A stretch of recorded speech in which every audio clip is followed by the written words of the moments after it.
Lecture में जो हमारा प्रीवियस लेक्चर हुआ था, थर्ड लेक्चर में, उसमें हमने डिस्कस किए थे various type of path when charge particle moves in a electric field. तो उसमें से बहुत ही इंपॉर्टेंट जो सेकंड केस पढ़ी थी हमने, जब चार्ज पार्टिकल किसी मैग्नेटिक फील्ड के परपेंडिकुलर मूव होता है। क्या बोला मैंने? जब चार्ज पार्टिकल का जो मोशन होता है वो मैग्नेटिक फील्ड के जब परपेंडिकुलर डायरेक्शन में होता है तो मैग्नेटिक फील्ड उसके ऊपर ऐसा फोर्स लगाती है, मैग्नेटिक फोर्स लगाती है जो उसको एक सर्कुलर पाथ में मूव कराता है। फिर उससे हमने एक फॉर्मूला डिराइव किए थे, ये वाला साइक्लोट्रॉन इक्वेशन बोले थे इसको हमने, by comparing centripetal force is equal to magnetic force. क्योंकि मैग्नेटिक फोर्स क्या कर रहा था, उसको सर्कुलर डायरेक्शन में मूव करा रहा था, यानी मैग्नेटिक फोर्स वहां पे सेंट्रीपिटल फोर्स का काम कर रहा था। तो हमने क्या किए थे, सेंट्रीपिटल फोर्स का फॉर्मूला mv²/r और हमारा मैग्नेटिक फोर्स का फॉर्मूला 90 डिग्री होने की वजह से जो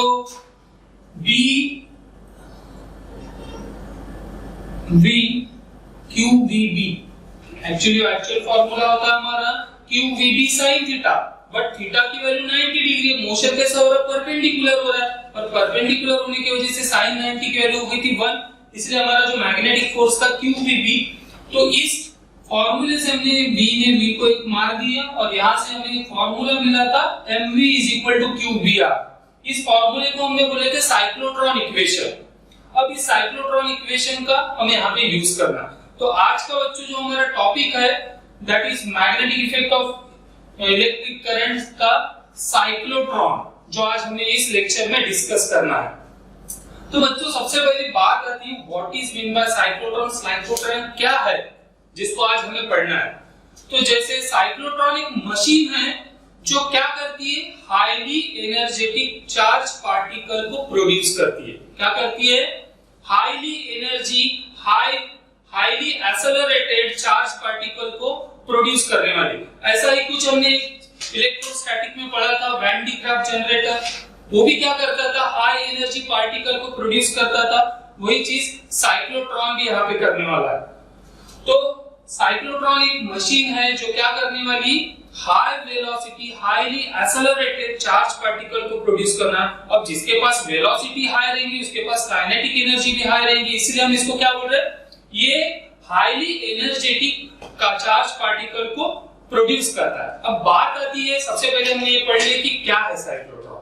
अब बात आती है कि इस हाईली एनर्जेटिक चार्ज पार्टिकल का क्या काम है हमें, तो वो है जो हमने पिछले इसमें भी पढ़ा था, इलेक्ट्रोस्टैटिक में वैन डी ग्राफ जनरेटर में भी पढ़ा था।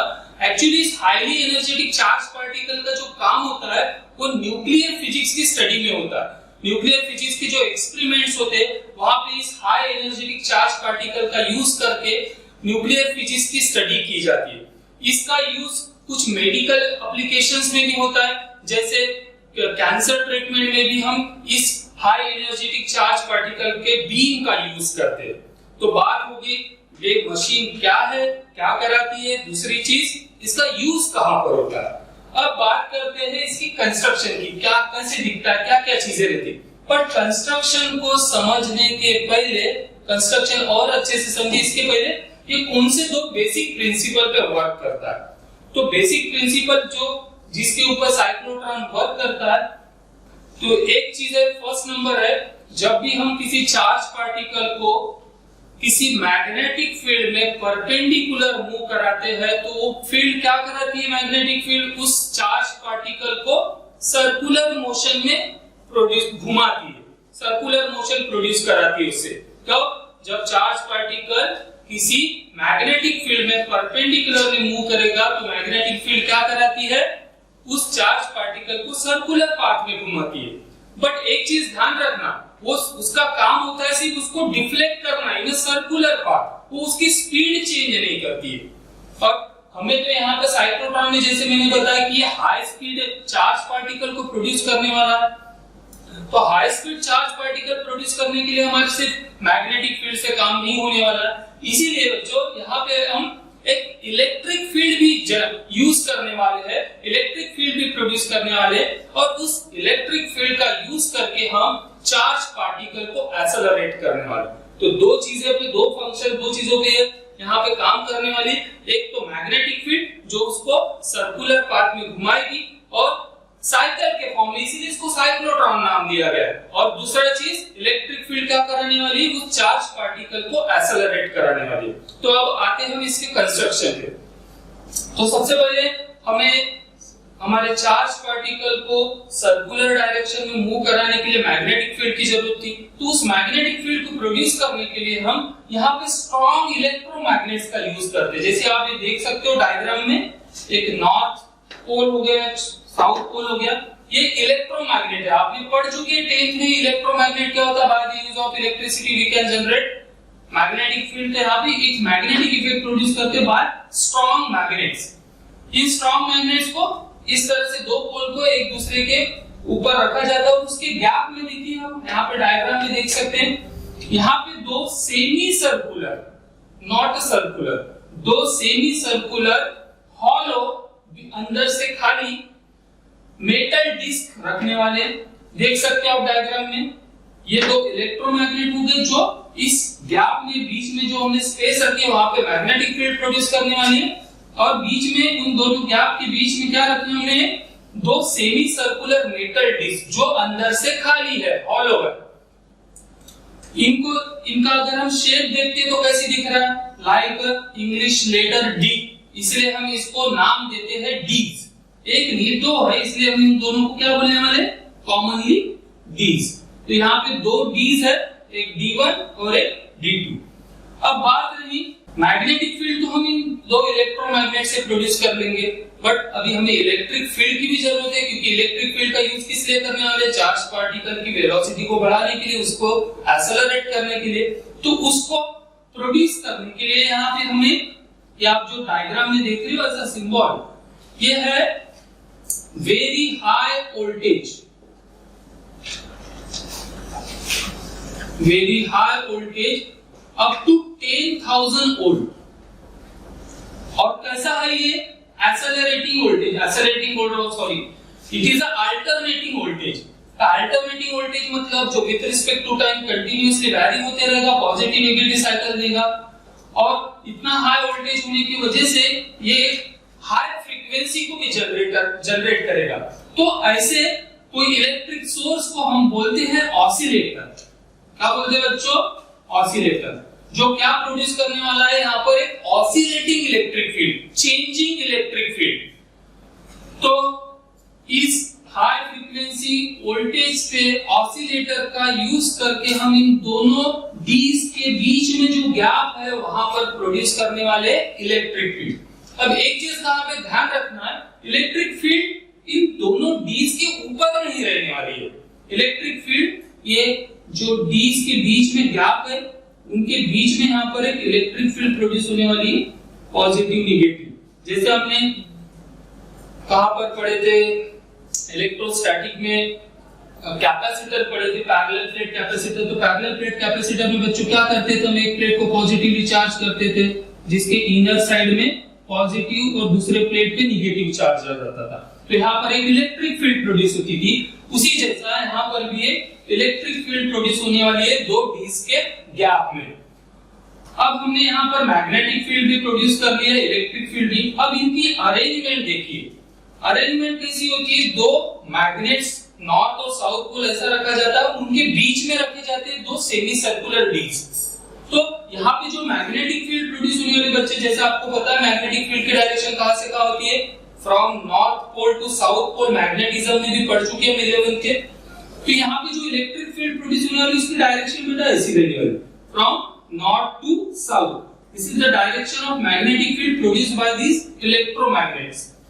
अब ये जो मैग्नेटिक फील्ड है वो जो वहां पे रखी हुई डी से उनको रहने वाली है परपेंडिकुलर। जैसे रहने वाली है परपेंडिकुलर, क्योंकि हमें मैग्नेटिक फील्ड में परपेंडिकुलरली चार्ज को मूव कराना है, तभी वो सर्कुलर पाथ घूमेगा। तो इसीलिए ये मैग्नेटिक फील्ड जो प्रोड्यूस होने वाली है वो डीज को कैसे रहने वाली है, perpendicular to the plane of the dees. अब इस अब इलेक्ट्रिक फील्ड प्रोड्यूस होगी, मैग्नेटिक फील्ड प्रोड्यूस होगी। मैग्नेटिक फील्ड कैसी है, डीज को परपेंडिकुलर है। अब हम क्या करते हैं, ये दोनों गैप के बीच में आयन या चार्ज को, पॉजिटिव चार्ज या पॉजिटिव आयन को इंजेक्ट करते हैं, या हम यहाँ पर एक सोर्स रखते हैं जो क्या करता है, यहाँ पे पॉजिटिव चार्ज को प्रोड्यूस करेगा। अब जैसे कि हमने यहाँ पे पॉजिटिव चार्ज प्रोड्यूस किया, प्रोटॉन बोल सकते हो, alpha particle, ions, positive ion. ये जो पॉजिटिव आयन यहाँ पे सोर्स प्रोड्यूस करता है सबसे पहले। अब क्या है, अब इसको समझने के लिए थोड़ा सा इस डायग्राम पे आ जाते हैं। अब हमने क्या किया, यहाँ पर एक सोर्स का यूज करके पॉजिटिव चार्ज को प्रोड्यूस किए। अब यहाँ पे हमारे पास दो डीज है, जिसके एक साइड में पॉजिटिव इलेक्ट्रिक फील्ड है, दूसरे साइड में निगेटिव इलेक्ट्रिक फील्ड है। तो इलेक्ट्रिक फील्ड क्या करने वाली है, इलेक्ट्रिक फील्ड पॉजिटिव चार्ज है, तो ये पॉजिटिव इधर की जो इलेक्ट्रिक फील्ड है उस पॉजिटिव चार्ज को क्या करेगी, रिपेल करेगी। और उसी तरह सॉरी इसको हम D1 D2 कर देते हैं। सपोज इधर है हमारा पॉजिटिव इलेक्ट्रिक फील्ड और इधर है हमारे सपोज निगेटिव इलेक्ट्रिक फील्ड। तो पॉजिटिव इलेक्ट्रिक फील्ड क्या करने वाली है बच्चों, इस पॉजिटिव चार्ज को रिपेल करेंगी और निगेटिव इलेक्ट्रिक फील्ड उसको अट्रैक्ट करेगी। तो जिसके वजह से जो चार्ज उस गैप में पहले रेस्ट में था उसको एक इनिशियल वेलोसिटी मिल जाएगी, क्योंकि रिपल्शन अट्रैक्शन की वजह से चार्ज मूव होना चालू हो गया। तो लेट अस से इनिशियली इस चार्ज की जो वेलोसिटी थी, जब स्टार्टिंग में इलेक्ट्रिक फील्ड लगी तब सपोज v0 थी, शुरुआती जो इलेक्ट्रिक फील्ड की वजह से एक्सेलरेशन हुआ है। अब ये क्या हो रहा है, जैसे ही इसको इलेक्ट्रिक फील्ड रिपेल करेंगे एक्सेलरेट होगा, आगे जाएगा, यहां से इधर बढ़ा D1 से D2 की तरफ। अब चार्ज पार्टिकल ऐसा मूव हो रहा है, इलेक्ट्रिक फील्ड ऐसी है, यानी charge particle moves in a direction perpendicular to the electric field. Electric field कैसी है बच्चों, इस डायरेक्शन में है ना। तो इलेक्ट्रिक फील्ड के परपेंडिकुलर डायरेक्शन में यहाँ पे चार्ज पार्टिकल मूव हो रहा है, तो ये चार्ज पार्टिकल के ऊपर जो मैग्नेटिक फील्ड है वो एक्ट करेगी और इसको डिफ्लेक्ट करके एक सर्कुलर पाथ में घुमा देंगी। अब उसके बाद जो इनिशियल वेलोसिटी v0, उस वेलोसिटी, आपको पहले ही बताया था कि मैग्नेटिक फील्ड वेलोसिटी चेंज नहीं करने वाली, वो सिर्फ क्या करने वाली, उसको डिफ्लेक्ट करके एक सर्कुलर पाथ में घुमा देंगे। अब उस इनिशियल वेलोसिटी को लेकर मैग्नेटिक फील्ड का इफेक्ट होकर वो एक सेमी सर्कुलर पाथ में घूमकर वापस से उन्हीं गैप के बीच में आ जाता है, दोनों डीज के बीच में। अब देखिए यहाँ पे क्या होता है, जितने समय में ये चार्ज पार्टिकल हाफ सर्कल में घूमकर उसी गैप में आता है, उतने ही समय में यहाँ पर जो अल्टरनेटिंग इलेक्ट्रिक फील्ड है, ऑसिलेटर है, वो उतने ही समय में इस फील्ड को रिवर्स कर देता है, इसकी पोलैरिटी को चेंज कर देता है। यानी इधर अभी पॉजिटिव चार्ज आ जाएगा, पॉजिटिव इलेक्ट्रिक फील्ड आ जाएगी, और इधर आ जाएगी निगेटिव इलेक्ट्रिक फील्ड। तो जो चार्ज पार्टिकल गैप में है, जो पॉजिटिव चार्ज है खुद है, वो क्या होगा, अगेन ये इलेक्ट्रिक फील्ड इसको इधर रिपेल करेंगी, D1 D2 उसको रिपेल करेगा, D1 उसको अट्रैक्ट करेगा। तो उसके पास इनिशियल वेलोसिटी पहले v ऑलरेडी एक वेलोसिटी थी, फिर से एक बार ये रिपल्शन करने की वजह से उसकी वेलोसिटी अभी और इंक्रीज हो जाएगी। अब वेलोसिटी इंक्रीज करके सपोज v1 हो गई और उस वेलोसिटी से वो आगे बढ़ा d2 d1 में गया। अगेन यहाँ पर एक मैग्नेटिक फील्ड है, फिर से मैग्नेटिक फील्ड इसके ऊपर परपेंडिकुलर होने की वजह से एक फोर्स लगाएंगी जो उसको सर्कुलर पाथ में मूव करेगा। अब देखिए अब होगा क्या, अब हो रहा क्या, वेलोसिटी इंक्रीज हो रही है। अब देखिए हमारे पास ये साइक्लोट्रॉन का जो इक्वेशन है, इससे हमें ये जो वेलोसिटी की बात करते हैं, तो वेलोसिटी और रेडियस ऑफ सर्कुलर पाथ और वेलोसिटी में क्या रिलेशन दिख रहा है, velocity of the charged particle is directly proportional to radius और radius is directly proportional to velocity, because बाकी की चीजें कांस्टेंट है। हम जो यहाँ पे चार्ज ले रहे हैं उसका मैग्नीट्यूड कांस्टेंट है, जो मैग्नेटिक फील्ड अप्लाई कर रहे हैं उसको चेंज नहीं कर रहे, mass of the charge particle is also constant. So radius जो है इस सर्कुलर पाथ की डिपेंड करती है वेलोसिटी के ऊपर, डायरेक्टली प्रोपोर्शनल है। तो जैसे वेलोसिटी इंक्रीज होगी उसका रेडियस भी क्या होने वाला है, यहाँ पर इंक्रीज होगा। तो जिस पहले रेडियस में घुमा था उतने ही रेडियस में नहीं घूमेगा, क्योंकि वेलोसिटी इंक्रीज होने की वजह से उसके सर्कुलर पाथ की रेडियस भी इंक्रीज हो जाएगी। फिर से क्या होगा, वो हाफ सर्कुलर पाथ घूमकर फिर से उसी गैप में आएगा। Again same thing happen, this electric field again reverse with in that time, again इधर पॉजिटिव आ जाएगा, ये पॉजिटिव नेगेटिव हो जाती है अल्टरनेटली, और उतने समय में फिर से यहाँ पे चार्ज पार्टिकल आएगा, फिर से एक्सेलरेट होगा, फिर से उसकी वेलोसिटी इंक्रीज होगी, अगेन वेलोसिटी इंक्रीज होगी तो क्या होगा, रेडियस ऑफ उसकी सर्कुलर पाथ की रेडियस इंक्रीज हो जाएगी, फिर से वो मैग्नेटिक फील्ड उसके ऊपर काम करेंगे, फिर सर्कुलर पाथ में घूम के आएगा। तो ये चीज कंटिन्यूअसली होती ही जाती है। तो ऐसे नंबर ऑफ साइकिल में वो घूमते घूमते एक समय आ जाता है कि उसकी वेलोसिटी काफी इंक्रीज हो जाती है, बहुत हाई एनर्जी वो अटेन कर लेता है, और एट दैट एनर्जी उस वेलोसिटी के साथ यहाँ पर एक विंडो रखी जाती है जो मैग्नेटिक फील्ड है उसको हाई एनर्जेटिक होने के बाद उसको यहाँ से एग्जिट करके जो हमारा टारगेट है जिसके ऊपर उसको बॉम्बार्ड करना है, जिसके ऊपर उसको कोलाइड करना है, वहां पर यहाँ से निकलकर वो चला जाता है, और इस तरह से हमारा साइक्लोट्रॉन वर्क करता है। अब बात करते हैं साइक्लोट्रॉन के फंक्शन की, तो उसके रिलेटेड कुछ हमारे कैलकुलेशन भी करना होगा, इसके ऊपर कुछ न्यूमेरिकल्स भी आते हैं। तो जैसे मैंने बताया था कि जब मैग्नेटिक फील्ड में हम किसी चार्ज पार्टिकल को परपेंडिकुलर मूव कराते हैं तो जो मैग्नेटिक फील्ड की वजह से जो फोर्स लगता है वो सेंट्रीपिटल फोर्स के बराबर होता है। अब सेंट्रीपिटल फोर्स को इसको कंपेयर करने के बाद हमने एक फार्मूला बनाया था, साइक्लोट्रॉन इक्वेशन बोलते हैं इसको, cyclotron formula mv m means linear momentum. तो इससे हमने वेलोसिटी का एक फार्मूला निकाल लिया। तो यहां से हम चार्ज पार्टिकल की वेलोसिटी कैलकुलेट कर सकते हैं। अब देखिए टाइम पीरियड की बात करते हैं। टाइम पीरियड यानी एक कंप्लीट सर्कुलर पाथ में घूमने के लिए जो समय लगेगा उसको बोलेंगे हम टाइम पीरियड। तो टाइम पीरियड यानी टाइम कैलकुलेट करना, तो time is nothing but distance upon speed. तो एक सर्कल कंप्लीट करना है मतलब उसको 2 पाई r डिस्टेंस कवर करना है, और सपोज उसकी वेलोसिटी है v, तो इस वेलोसिटी का फार्मूला, वेलोसिटी की जो वैल्यू है यहाँ पे पुट करेंगे तो यहाँ से हमें टाइम पीरियड का फार्मूला मिलेगा। ये टाइम पीरियड किसका है बच्चों, एक कंप्लीट सर्कल में घूमने के लिए जो समय लगेगा वो समय है। मगर अगर आपको पूछता है कि ये ट्रांजिशन जो हो रहा है, हाफ सर्कल घूम के आता है फिर वेलोसिटी इंक्रीज होती है, फिर हाफ सर्कल घूमता है फिर वेलोसिटी इंक्रीज होती है, तो ये जो टाइम है ट्रांजिशन का इसको हम बोलेंगे हाफ टाइम t/2, क्योंकि ये टाइम पीरियड किसका, पूरे कंप्लीट सर्कुलर मोशन का। अगर हमें कितने समय में यहाँ पे फील्ड चेंज हो रही है पूछा तो उसके लिए हमें हाफ टाइम लगेगा। तो हाफ टाइम यानी इसको डिवाइड बाय 2 करोगे t/2, तो हमें यहाँ पर हाफ टाइम मिल जाएगा पाई m upon qb। pi m upon qb is the time period to switch the electric field between the D's। Electric field change होने के लिए जो समय लगेगा that is t/2। तो this is the time period to switching the or changing the electric field between the D's। Again by using time period formula we can calculate the frequency of revolution, because frequency is nothing but the reciprocal of time period। So 1/t करोगे तो यहाँ पे हमें frequency of revolution of the charge particle in cyclotron को भी calculate कर सकते हैं। अब देखिए जैसे जैसे इलेक्ट्रॉन मूव होते चार्ज पार्टिकल मूव होते जाएगा उसकी रेडियस कंटिन्यूअसली इंक्रीज होते जाएगी, और एक समय आएगा जब वो बाहर हाई एनर्जी से बाहर निकलेगा तो उस समय उसकी जो रेडियस रहेगी उस रेडियस को हम नाम दे देते हैं यहाँ पे r एग्जिट, यानी जब एग्जिट करने के बिफोर उसकी जो रेडियस रहेगी उसके पाथ की।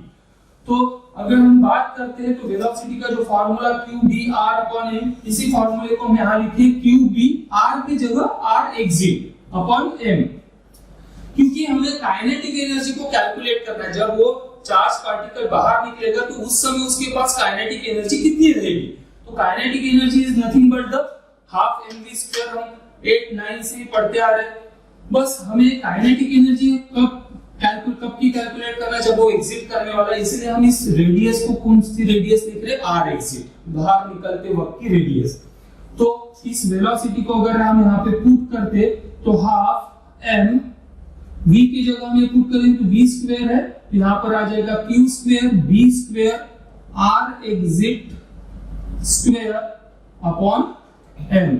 सो m गेट कैंसिल, m ने m को मार दिया यहाँ पे फिर से, तो हमारे पास जो final kinetic energy of the accelerated charge particle मिलेगी वो मिलेगी यहाँ पर q square b square r square upon यहाँ पे m स्क्वायर होना चाहिए था एक्चुअली, तो ये ट्वाइस m मिल जाता है।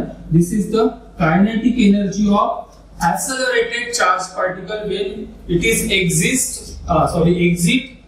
outside the cyclotron and moving towards the target.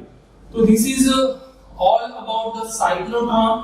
cyclotron में हमने यहाँ पे इसके ऊपर के न्यूमेरिकल भी हम जब डिस्कस करेंगे तो ये सभी फॉर्मूला का हमें यूज होने वाला है, इसलिए आप सभी इन फॉर्मूले को, जो फॉर्मूलेज है यहाँ पर, इनको सभी को नोट डाउन करना है। एक्चुअली ये v स्क्वायर हो गया था, तो ये सभी term q square b square r square और ये m स्क्वायर होना चाहिए था, जो अपन गलती हो गई थी। ये m कैंसिल होगा तो नीचे में एक m बच जाएगा यहाँ पर। तो बच्चों ये साइक्लोट्रॉन के जितने भी फॉर्मूले हैं, this is the velocity of the moving charge, this is the time period for complete circular motion, this is the half time period to switch the electric field between the d's, this is the frequency of revolution, this is the kinetic energy of the accelerated charge particle. तो ये सभी फॉर्मूले important है, आप इसे note down कर लीजिए, ठीक है। तो थैंक यू वेरी मच। तो पिछले लेक्चर में हमने साइक्लोट्रॉन के बारे में पढ़े थे। साइक्लोट्रॉन क्या होता है, साइक्लोट्रॉन कौन से प्रिंसिपल पे वर्क करता है, और मैंने आपको लास्ट में बताया था कि कुछ न्यूमेरिकल कैलकुलेशंस के लिए फॉर्मूले भी उसमें हमने पढ़े थे। वही कैलकुलेशन करने के लिए वही फॉर्मूले साइक्लोट्रॉन के ऊपर बेस्ड न्यूमेरिकल आज हम इस लेक्चर में डिस्कस करने वाले हैं।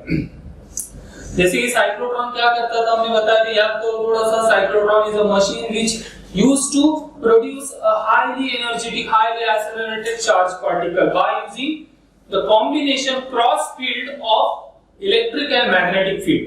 फिर हमने उसकी वर्किंग पढ़ने के बाद आपको कुछ फॉर्मूले बताया था, आपको नोट डाउन करने के लिए बताया था। उन्हीं फॉर्मूले का यूज करके आज हम आज के न्यूमेरिकल्स को सॉल्व करने वाले। तो देखते हैं आज का आपके टेक्स्ट बुक में पीछे में जो अपनी नई टेक्स्ट बुक आई है उसका पीडीएफ होपफुली आपने डाउनलोड किया ही होगा। तो उसमें magnetic field due to electric current का वीडियो, उसका जो लास्ट में आपको दिखेंगे न्यूमेरिकल्स, तो न्यूमेरिकल आप वहां पे आपके टेक्स्ट बुक में मिलेंगे। उन्हीं न्यूमेरिकल्स को हम आज यहाँ डिस्कस करने वाले हैं। तो बात करते हैं पहले न्यूमेरिकल की। सबसे पहले हम रीड कर लेते हैं कि क्या क्या दिया है हमें और क्या निकालना है। तो इस क्वेश्चन में जैसे कि दिया है, an electron is moving with a speed of 3 × 10⁻⁻7 metre per second. तो सबसे पहले हमें speed of the charge, electron is nothing but it is a charge particle, तो उस चार्ज पार्टिकल की इलेक्ट्रॉन की हमें स्पीड दी है। तो सबसे पहले हम उस स्पीड को यहाँ पर देख लेंगे, this is the given data. उसके बाद क्या बोल रहा है, magnetic field of 6 × 10⁻⁻4 tesla. Again सबसे पहले हमें स्पीड दी है यहाँ पर,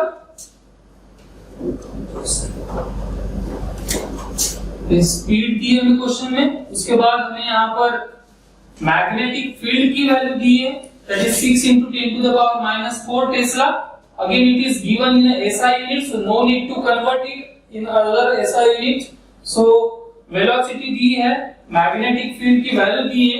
उसके बाद क्या बोल रहा है, perpendicular to its path. Magnetic field ऐसी है जो इलेक्ट्रॉन हमारा चार्ज पार्टिकल मूव हो रहा है उसके परपेंडिकुलर यानी theta angle between the direction of the charge particle and magnetic field, theta given है।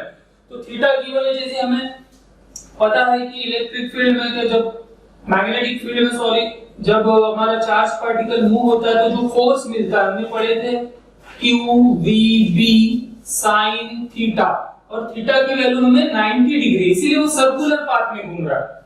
तो हमारे पास QVB मैग्नेटिक फोर्स का फॉर्मूला हो गया हमारा QVB, which is equal to centripetal force.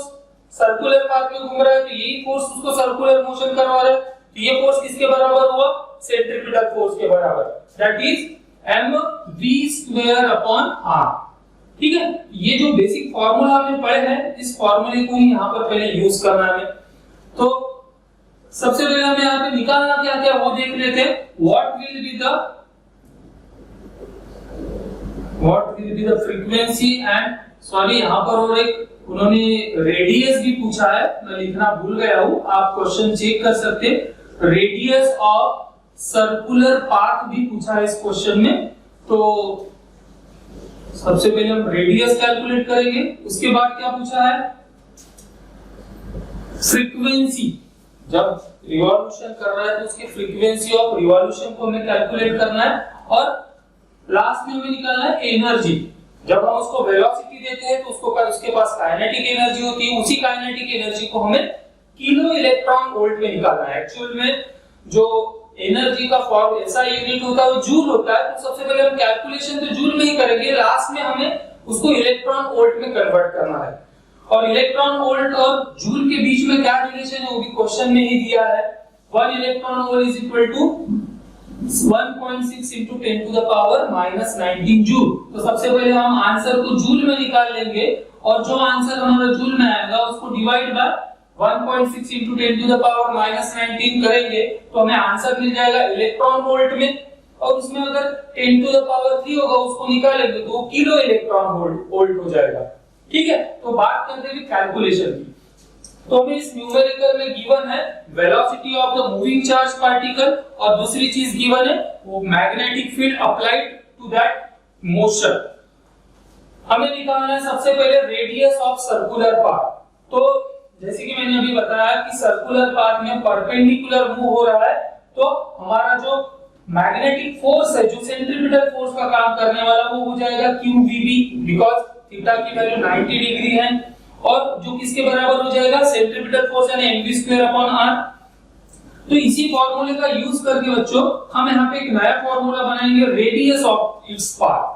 तो रेडियस यानी क्या होगा, दिख रहा है आपको, रेडियस को r को इधर ला लो, QVB को उधर लेकर जाओ, एक VV कैंसिल हो जाएगा, और हमें radius of the circular path मिल जाएगा, दैट इज mv/qb। अब बात करते हैं यहाँ पे कैलकुलेशन की। m means what, m is the mass of electron. कौन सा चार्ज पार्टिकल मूव हो रहा है, इलेक्ट्रॉन। तो इलेक्ट्रॉन का मास हमें क्वेश्चन में गिवन है, नहीं भी रहेगा तो एक स्टैंडर्ड वैल्यू इसको आप याद रखना है, 9 into 10 to the power या 9.1 into 10 to the power minus 31 kg। तो यहाँ पे हम मास पुट कर सकते हैं। तो r की वैल्यू कैलकुलेट करने के लिए सबसे पहले हम यहाँ पे मास की वैल्यू पुट करेंगे 9 into 10 to the power minus 31 kilogram. उसके बाद वेलोसिटी जो क्वेश्चन में हमें गिवन है 3 into 10 to the power minus 7। After that charge on electron, it is also a standard value. Charge on electron is 1.6 into 10 to the power minus 19। Charge electron के charge को ऐसे तो negative consider किया जाता है, मगर numerical calculation करने के वक्त हमें उसका मैग्नीट्यूड ही लेना है। तो 1.6 into 10 to the power minus 19, that is the charge on electron, and after that magnetic field, D means magnetic field, which is also given 6 into 10 to the power minus 4। तो इन सभी वैल्यूज को हमें यहाँ पर इस फॉर्मूले में पुट करके एक प्रॉपर सही कैलकुलेशन करना है, तो उसका आंसर इतना आता है। हमने कैलकुलेट करके देखा है, तो आपको क्रॉस वेरीफाई करना, बच्चों को इसका आंसर आपको कैलकुलेट करना है, कैसे करना है वो आपको सब समझा दिया कि कौन सी वैल्यू क्या पुट करना है। सिर्फ आपको एक वर्क दे रहा हूं मैं घर के लिए कि आपको तो इनके आंसर्स को वेरीफाई करना। ये आंसर बुक में दिए हैं, आपको इसको प्रॉपर्ली कैलकुलेट करके इसका आंसर निकालना है। उसके बाद सेकेंड चीज हमें इस न्यूमेरिकल में निकालना है, that is called as frequency of revolution. और फ्रीक्वेंसी मतलब क्या होता है कि वो एक सेकेंड में कितने बार घूम रहा है, what is the revolution of the wheel. तो फ्रीक्वेंसी निकालने के लिए सबसे पहले हमें टाइम पीरियड का जो फॉर्मूला हमने साइक्लोट्रॉन जब पढ़े थे वहां पे आपने नोट डाउन करके रखा होगा होपफुली, और नहीं रखा होगा तो आप प्रीवियस लेक्चर को देखकर वहां का फॉर्मूला देख सकते हो। वहां पे हमने फ्रीक्वेंसी का फॉर्मूला और टाइम पीरियड का दोनों के फॉर्मूले वहां पे हमने सॉल्व किए थे, कैलकुलेशन में काम आने वाला भी बताया था मैंने। तो उसी फॉर्मूले को यहाँ पे यूज करेंगे, frequency of revolution which is nothing but the reciprocal of the time period which is equal to QB upon 2 pi m, where Q is again charge of the charged particle, B is the magnetic field, 2 pi तो constant है, और m is the mass of electron। तो again यहाँ पे हम Q यानी charge on electron 1.6 into 10 to the power minus 19 put कर लेंगे। After that magnetic field applied to this 6 into 10 to the power minus 4 upon 2 pi की जगह हम पुट कर सकते 3.142 और 2/7 भी पुट कर सकते। उसके बाद mass of electron which is constant value 9 into 10 to the power minus 31 joule. Again ये सभी वैल्यूज को प्रॉपरली पुट करके आपको इसको भी कैलकुलेट करना है, जिसका आंसर टेक्स्ट बुक में दिया है 18.7 megahertz. Mega means 10 to the power 7। तो इसको आपको ध्यान रखना है। कैलकुलेट करने के बाद आपका आंसर इसके करीब भी आए तो भी चलेगा, ज्यादा डिफरेंस नहीं चलता मगर। तो इसको भी आपको कैलकुलेट करके आपके लिए होमवर्क है। उसके बाद नेक्स्ट चीज जो यहाँ पे हमें इस न्यूमेरिकल में कैलकुलेट करना है, that is called as the kinetic energy. अब काइनेटिक एनर्जी भी हमने वहां पे कैलकुलेट किए थे जब साइक्लोट्रॉन का हमने वीडियो लेक्चर देखा होगा आपने। तो साइक्लोट्रॉन के वीडियो लेक्चर में सबसे लास्ट में हमने काइनेटिक एनर्जी निकाले थे। तो काइनेटिक एनर्जी निकालते वक्त क्या किए थे बच्चों, सबसे पहले हमने काइनेटिक एनर्जी का जो स्टैंडर्ड फॉर्मूला है हाफ mv² उसको यूज किए थे। फिर v के जगह जो वेलोसिटी हमें यहाँ पे मिलती है, इस वेलोसिटी को वहां पुट करके हमने काइनेटिक एनर्जी का भी फॉर्मूला डिराइव किए थे। तो that kinetic energy is nothing but, और एनर्जी यानी काइनेटिक एनर्जी यानी q² v² r² upon twice a। What is this q? q is the again charge of charge particle, v is the magnitude of the magnetic field applied, r is the radius of its circular path, जिसकी value हमने first step में calculate कर चुके हैं, वो value हमें यहाँ पे पुट करना है। After that mass of charge particle which is constant because electron बोला है तो इलेक्ट्रॉन का भी मास कांस्टेंट। अगेन हमें क्या करना है यहाँ पे कैलकुलेशन करते वक्त चार्ज ऑफ इलेक्ट्रॉन पुट करेंगे सबसे पहले, उसका स्क्वायर करना बच्चों। After that B magnetic field की वैल्यू कांस्टेंट है 6 माने गिवन हमें क्वेश्चन में, इसको भी पुट करके इसका स्क्वायर करना है। After that r² which is calculated in the first step, उसका भी स्क्वायर हमें यहाँ पे पुट करना है। उसके बाद अपॉन में ट्वाइस पाई यानी again 3.14। After that mass of electron 9 into 10 to the power minus 31। इन सभी वैल्यूज को प्रॉपरली पुट करके आपको इसका भी आंसर टैली करना है, जो आपको क्वेश्चन जो दिया आपके टेक्स्ट बुक में 2.53 इलेक्ट्रॉन वोल्ट आंसर दिया है इलेक्ट्रॉन वोल्ट में, बट आप जब कैलकुलेट करोगे तो आपका आंसर आने वाला बच्चों जूल में। तो अगेन जूल को इलेक्ट्रॉन वोल्ट में कन्वर्ट करना है तो क्या करोगे आप, 1.6 into 10 to the power minus 19 से उसको डिवाइड कर देना। उसको अगर डिवाइड करोगे तो देखो, अगर आप पहले ही कर लेते ये चीज तो ये एक चीज कैंसिल हो जाएगी यहाँ से, क्योंकि ये स्क्वायर है, इसको डिवाइड करोगे 1.6 into 10 to the power minus 19 से तो एक वैल्यू यहाँ से ऑलरेडी कैंसिल हो जाएगी। तो इसका ध्यान रखना आपको, क्योंकि आंसर इसमें दिया है इलेक्ट्रॉन वोल्ट में। तो ये तीनों ही कैलकुलेशन आपको घर में करना है और आंसर टैली करना है। हो सकता है बुक में भी आंसर गलत हो, आप प्रॉपरली उसको कैलकुलेट कीजिए और इसको चेक करना है आपको, ठीक है। अब आते हैं बात करते हैं दूसरे न्यूमेरिकल की, which is also based on the cyclotron's equation. Cyclotron में हमने जो जो इक्वेशंस पढ़े उसी इक्वेशंस को अगेन यहाँ पर भी यूज करना। तो पढ़ते हैं हम यहाँ पे दूसरा क्वेश्चन। दूसरे क्वेश्चन में देखिए क्या दिया है, an alpha particle is accelerated and moves in a vacuum tube with kinetic energy। सबसे पहले हमें क्वेश्चन में क्या दिया है यहाँ पर, पिछले न्यूमेरिकल में हमने काइनेटिक एनर्जी को कैलकुलेट किया था, अब इस न्यूमेरिकल में हमें काइनेटिक एनर्जी ऑलरेडी क्वेश्चन में गिवन है। It passes through a uniform magnetic field of 1.88 Tesla. Again second thing हमें यहाँ पे जो गिवन है that is the magnitude of magnetic field. Tesla is the SI unit. हमने फर्स्ट लेक्चर में discuss किया था कि हमारे मैग्नेटिक फील्ड का एसआई यूनिट क्या क्या होते हैं, न्यूटन पर एम्पियर मीटर, सेकेंड बोला था मैंने टेस्ला, थर्ड बोला था वेबर पर मीटर स्क्वायर। तीनों ही एसआई यूनिट है, पर जनरली टेस्ला या वेबर पर मीटर स्क्वायर का यूज किया जाता है। तो सेकेंड थिंग हमें जो गिवन है क्वेश्चन में that is the magnitude of magnetic field. उसके बाद आगे बढ़ते, traces a circular path of radius 24.6 centimetre. अब जैसे कि हमने अभी बोला कि पहले क्वेश्चन में हमने रेडियस को कैलकुलेट किया था, अभी यहाँ पे रेडियस भी गिवन है, बट रेडियस को अगर आप ध्यान से देखते हो और काइनेटिक एनर्जी को क्वेश्चन में हमने जो वैल्यू दी है वो इलेक्ट्रॉन वोल्ट में दी है। इलेक्ट्रॉन वोल्ट को अगर हमें जूल में कन्वर्ट करना है ऐसा यूनिट में कैलकुलेशन करते वक्त, तो सबसे पहले हम इलेक्ट्रॉन वोल्ट की जगह 1.6 into 10 to the power minus 19 से मल्टीप्लाई करना पड़ेगा। सेकेंड थिंग मेगा दिया, mega means 10 to the power 6, तो इसको कैलकुलेट करना है। इसको मल्टीप्लाई करोगे 10 के साथ 1.6 क्या हो जाएगा 60, और पावर का कैलकुलेशन करोगे तो पावर आ जाएगा 10 to the power minus 13 joule. तो ये होगी काइनेटिक एनर्जी। दूसरा magnitude of magnetic field 1.88 Tesla, वो भी हमें क्वेश्चन में गिवन है। रेडियस सेंटीमीटर में दी है, तो स्टैंडर्ड जो ऐसा यूनिट होता है वो मीटर में होना चाहिए, इसलिए सेंटीमीटर को मीटर में कन्वर्ट किए। कैसे किए 10 to the power minus 2 से मल्टीप्लाई कर दिए। तो ये सभी गिवन डेटा भी हमारे पास जो अवेलेबल है वो ऐसा यूनिट में हो गया। अब जिस चार्ज पार्टिकल की बात करें, जो चार्ज पार्टिकल यहाँ पर एक्सेलरेट करना है, वो चार्ज पार्टिकल कौन सा हमारा अल्फा पार्टिकल। हमने इलेक्ट्रोस्टैटिक में भी कुछ क्वेश्चन सॉल्व किए थे, एमसीक्यूज लिए थे, तो वहां पे मैं कुछ अल्फा पार्टिकल आया था, मैंने आपको बताया था कि अल्फा पार्टिकल पे कितना चार्ज होता है।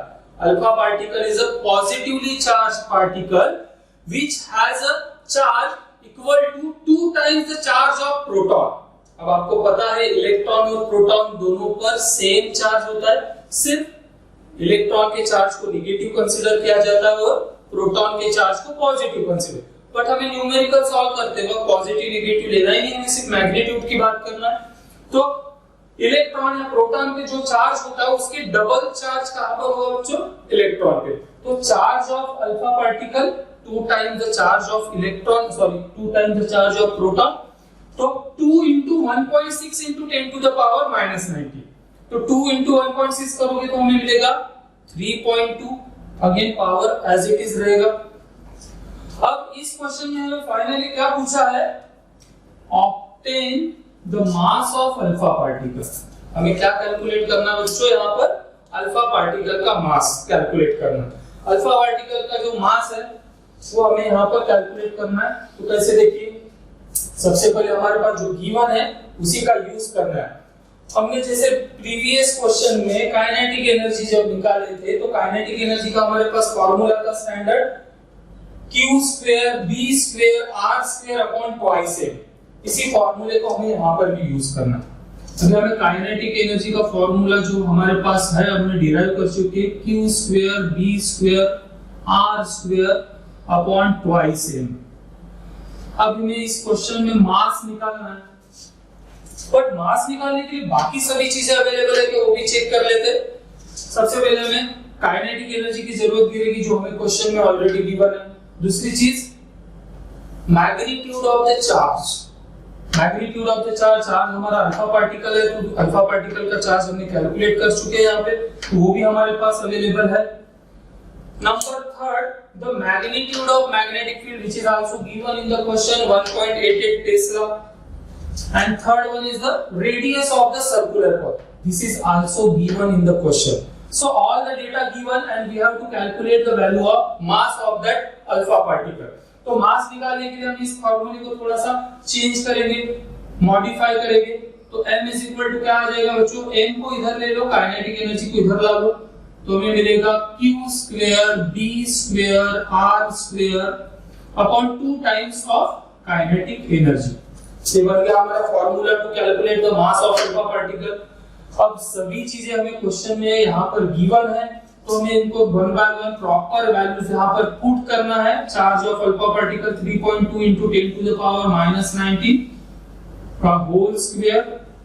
आफ्टर दैट 1.88 का whole square, that is the magnitude of magnetic field. After that radius also given 24.6 into 10 to the power minus 2 का whole square। उसके बाद हमें काइनेटिक एनर्जी भी क्वेश्चन में गिवन है, जो इलेक्ट्रॉन वोल्ट में थी, मेगा इलेक्ट्रॉन वोल्ट में, हमने उसको जूल में कन्वर्ट कर लिया। तो जूल में कन्वर्ट करने के बाद हमारे पास जो वैल्यूज आ गई है यहाँ पे, उसको 16 into 10 to the power minus 13 joule. अब कैलकुलेट करते वक्त इसको प्रॉपरली मल्टीप्लाई स्क्वायर करके कौन सी चीजें यहाँ पे कैंसिल हो रही है, पावर कौन से कैंसिल हो रहे, इसको प्रॉपरली कैलकुलेट करके अगेन आपके लिए ये एक सेकेंड वर्क है कि इसका भी आंसर आपको टैली करना है जो बुक में दिया है 6.62 into 10 to the power -27 kg। Formula कौन सा है, उसमें कौन सी चीजें लग रही है, उसको प्रॉपर ऐसा यूनिट में हमने कन्वर्ट कर दिया है, उसको प्रॉपरली इस फॉर्मूले में पुट करके हमारा फाइनल आंसर आपको निकालना है। और फाइनल आंसर भी मैंने आपको बता दिया हो, इस फाइनल आंसर को आपको टैली करना है। तो आज के लिए आपको ये जो दो वर्क दिया हो, मैंने सिर्फ आपको कैलकुलेशन करना है, कैसे कैलकुलेट करना, क्या फॉर्मूला लगाना, ऑलरेडी इस बोर्ड पे सब लिखा हुआ है। तो इसको प्रॉपरली अपनी कॉपी में नोट डाउन कर लेना और इसके आंसर्स आपको सॉल्व करके प्रॉपर आंसर आता है कि नहीं वो चेक करना है। So thank you very much आज के लिए। और इसके बाद हम और कुछ न्यूमेरिकल डिस्कस करेंगे और कुछ आने वाले डेरिवेशंस। तो जो भी लेक्चर आप देख रहे हो बच्चों, जो चीज मैंने आपको इंपॉर्टेंट चीज है इसको नोट डाउन करो, वो सब नोट डाउन करके रखिए, क्योंकि स्टार्टिंग में जो चीज हम पढ़ रहे हैं उसका बार बार यूज होने वाला है चैप्टर में, इसलिए हर एक कॉन्सेप्ट आपके क्लियर होना चाहिए, तभी आपको लेक्चर समझेगा। So thank you very much. Hopefully आप सब ये कर रहे होंगे और सब लोग अपने घर में अच्छे से होंगे। और ध्यान रखना छोटे भाई बहन के साथ मस्ती नहीं करना है, ठीक है। So thank you very much and have a nice day.